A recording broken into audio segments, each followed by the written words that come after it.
دعائیں بھی ایسی دل سے نکلتی تھیں کہ وہ آج بھی مجھے اپنے الفاظوں پہ بھی جو ہے حیرانگی ہوتی ہے. میں تو اللہ کے ہاتھ پھیلاتا تھا. اللہ تعالیٰ تو یوسف علیہ السلام کو کنویں سے نکال کے بادشاہ بنانے پہ قادر ہے.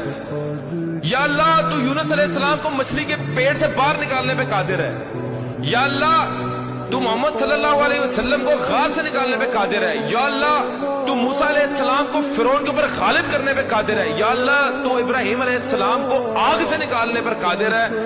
یا اللہ میرا مسئلہ تیرے آگے کیا ہے؟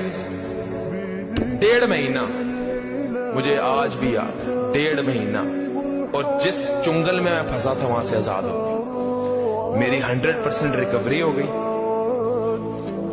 میں بالکل ایزی ہو گیا. تب میرا یقین پختہ ہو گیا کہ میں نے زندگی کے اندر کبھی کسی مخلوق کے آگے کوئی ہاتھ نہیں پھیلانے, کبھی کسی کو کام نہیں کہنا. جب میرا رب چاہے گا میں رب کو کہنا ہے, میرا رب چاہے گا ہو جائے گا, نہیں تو کوئی مسئلہ